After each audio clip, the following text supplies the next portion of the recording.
Live from the New York Stock Exchange, you're watching Financial Buzz Weekly. I'm Elena Bay, and here's a review of this week's market news. This was a holiday week. U.S. markets were closed on Monday for Labor Day. Investors returned on Tuesday after the long weekend. But the first trading session of the week wasn't a great start for the U.S. stocks. The S&P hit a new intraday record early on, but then slipped along with the Dow Jones on pressure points from lingering geopolitics.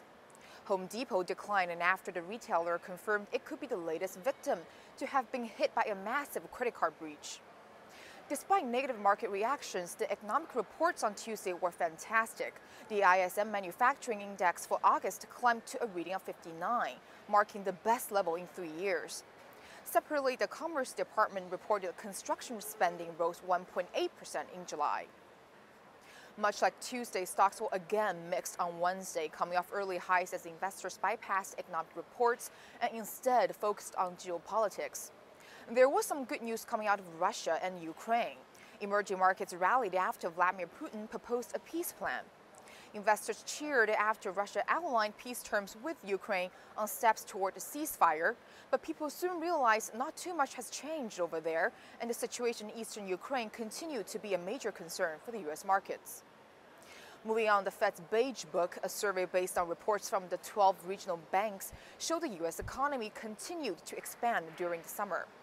Automakers reported a 5.5% rise in U.S. sales, which hit 17.53 million in August.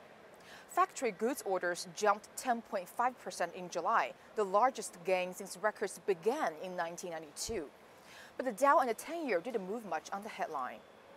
Apple had its worst day in over 7 months as shares lost more than 4%, sending the S&P lower and Nasdaq down 0.6%.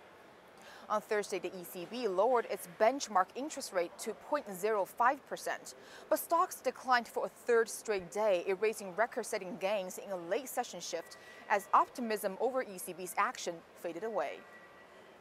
The ADP employment report found private sector added 204,000 jobs in August, and jobless claims were up slightly to 302,000 last week. The U.S. trade deficit narrowed in July to a 6-month low as exports rose to a record.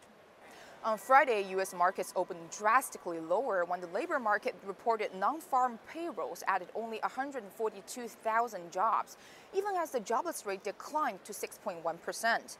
This was a huge surprise to the market. Wall Street might have some trouble dissecting what to do with this number. Now let's take a look at some stocks. Family Dollar Stores confirmed that it has received a proposal from Dollar General to acquire the rival discount retailer.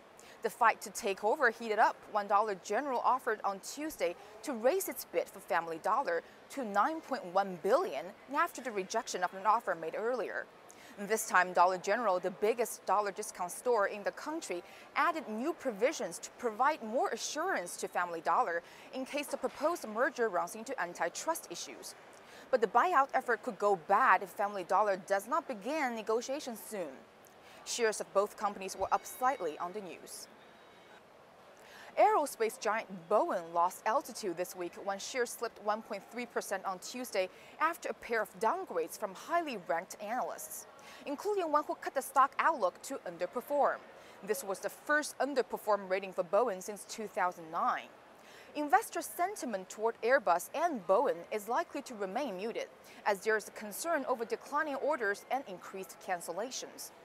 Boeing shares rallied 80% last year. Most analysts continued to rate Boeing stock a buy or strong buy, but the sentiment has been shifting. Shares of GoPro fell sharply on Thursday after JP Morgan downgraded the stock from overweight rating to neutral rating. GoPro was last trading down nearly 4% after JP Morgan cut their rating on the company. But GoPro could still bounce back if the company can launch new capture device products ahead of the holiday season. Thanks for watching Financial Buzz Weekly. I'm Elena Bay, and we will see you again next time.